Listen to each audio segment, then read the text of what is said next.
Hello, my friends, and welcome back. Thank you very much for being with me again today. I think that as time passes and spring is drawing near, we will hear more and more stories from the free mass media, the good countries' mass media, about the Ukrainian troops that were trained in the West by NATO returning back, returning to the front and operating the newly delivered Western weapons, tanks, and aircraft. Now, I'm very skeptical that they will be only Ukrainians returning, and I think there will be some other ones as well speaking other languages. But hey, that's my gut feeling. I have no evidence to support that, but history. And history tells us a pattern. And I think that all these volunteers that they're talked about joining the Ukrainian forces inside Ukraine and outside Ukraine, and then crossing into Ukraine, the Foreign Legion, the International Foreign Legion, and this offensive troop, so I think that's how it's called. They instituted it about 3 weeks ago, the Ukrainians, and they have, I don't know, almost 20,000 members all of a sudden. They just dig up Ukrainians, and supposedly they find more Ukrainians willing to fight, which I knew that Ukraine has a general mobilization, so I don't know where they got those people. But anyway, no more questions. What's going on here? If you're maybe if you're aware, the Russians claimed, but remember, Russia is the bad country, claimed for almost a year that there are organized military troops of various NATO countries involved, actively involved in fighting the Russian forces in Ukraine. That has been denied, and they gave this euphemisms to this kind of forces. They didn't call them, they're not active. They're either trainers, advisors, inspectors, mechanic maintenance people that would just fix the weapons sent by NATO. So they're active under different euphemisms, and we have to believe them because they're the good people, and those guys, the bad people, always lie, and the good people always tell the truth. That's what mommy told me, and the school, and the press, and everybody else. Okay, and since I'm a good person, I would like to identify myself with the good people. So here I am telling you what the bad people say. So let's get into this little article. Obviously comes from the bad people, from February 23rd, 2023. NATO member ends secret mission in Ukraine, and 98 Polish police officers have returned home after a lengthy mine clearance campaign in the neighboring country. Okay, well, I'm pretty sure they are over there just to do that, but I have no evidence to say the country, but Russians saying that actually there's Polish military involved over there. But since Russia lies, let's see what other lies they tell us here, right? Dozens of Polish law enforcement officers operated in Ukraine for months, clearing mines, with the unit now reporting back home. Jacek Siewiera, the head of Poland's National Security Bureau, said on Wednesday. In a Twitter post, Siewiera said that, I'm quoting, for the last 5 months, a 98-person humanitarian contingent of Polish police has been demining in Ukraine pyro charges laid by Russian troops. The official claimed that the efforts of the officers, who have already returned to Poland and would receive awards from President Andrzej Duda, and I'm quoting, have already saved the lives of hundreds of people. While Siewiera did not provide further details, the Wirtualna Polska newspaper offered some insight into this, and I'm quoting, secret mission. It claimed to have known about it for several months, but had chosen not to report on it until now to keep the participants safe. According to the outlet, the effort started after Ukraine asked for help from the Atlas Group, the EU's special counter-terrorist force. At the time, Kiev wanted the bloc to dispatch pyrotechnicians to demine the area left by Russian troops.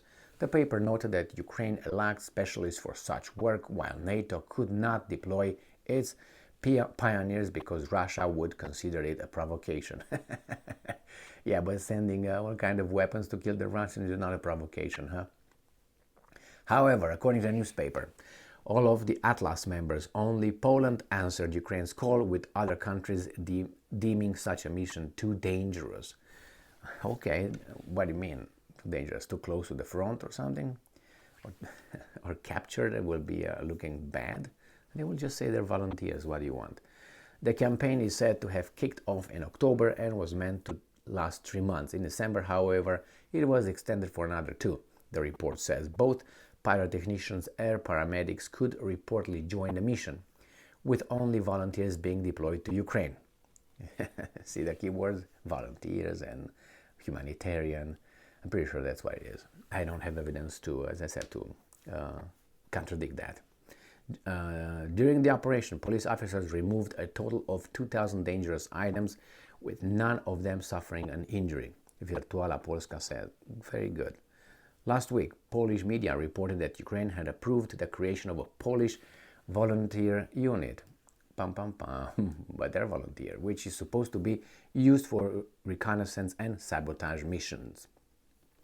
Russia has repeatedly accused the West of trying to inflict a, and I'm quoting, strategic defeat on Moscow in Ukraine, claiming that foreign assistance to Kiev will only prolong the conflict.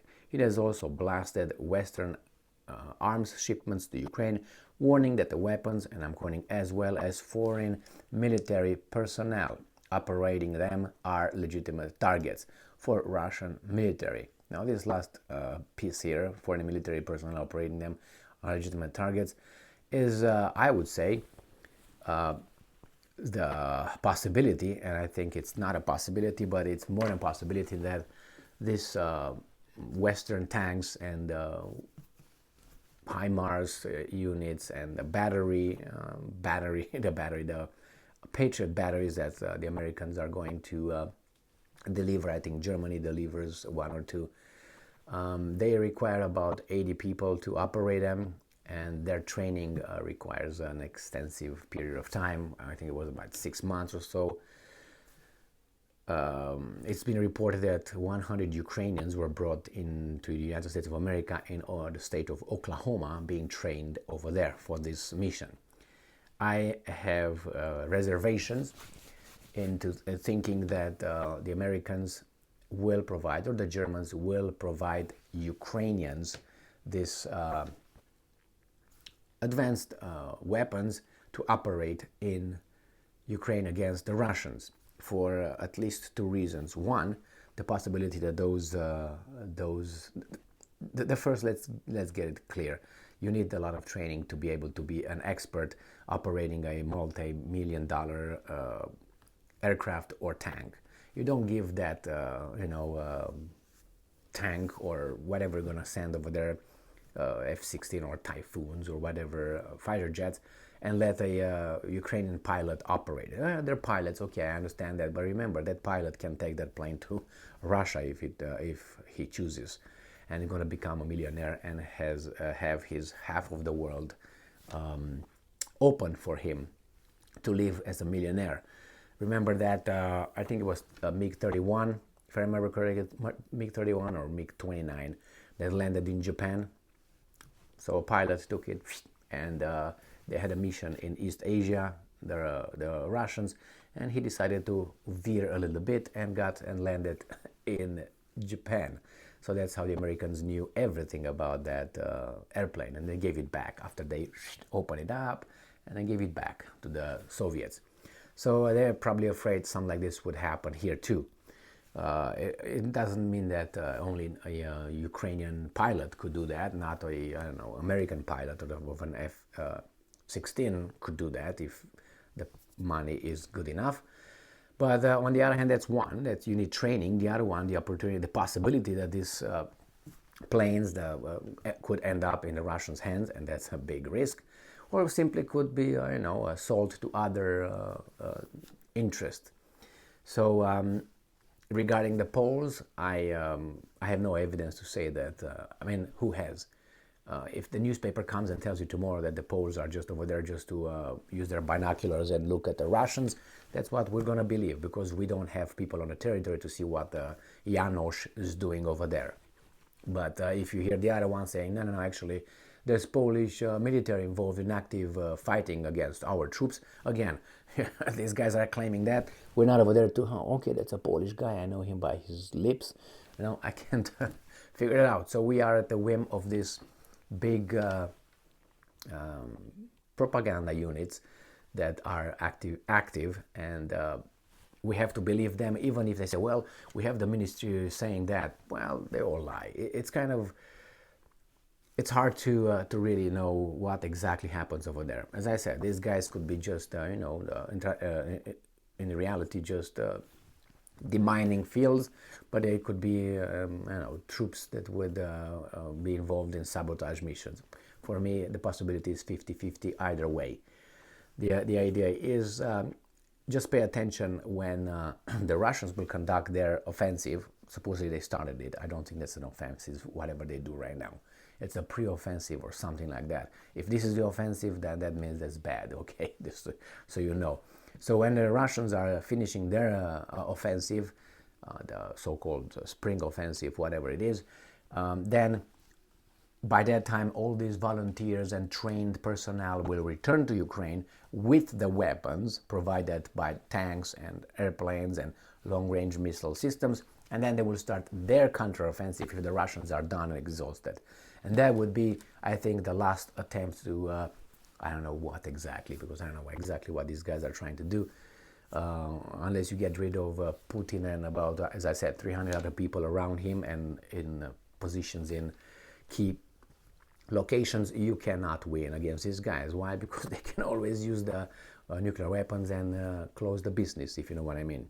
So I don't know exactly what these guys are hoping. I think a prolonged war where you have some profiteers, which are at least three branches: military industrial complex, banking system, and energy companies.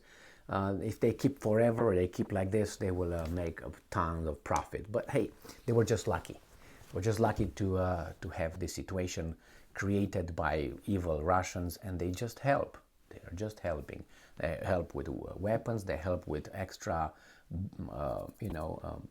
energy they send to Europe. And the other guys provide loans to countries to pay for the high energy that they shot themselves in the foot by imposing sanctions to the Russians, and by weapons. So they're all good. It's that big trinity right here. Make a cross and you're right there. So I'm pretty sure it's more than Polish helpers over there, but we're gonna find out probably in 3, 4, 5 years after this thing ends somehow, and it doesn't end like this, if you know what I mean. Then we're gonna find out, oh yeah, they were, oh yeah, they were, oh yeah, they were. I have no doubt that these kind of things operate, and the reason is past historical events. And we work with the same organisms, human beings. Thank you very much for being with me again today. Stay strong, stay smart, look for the truth, and be just.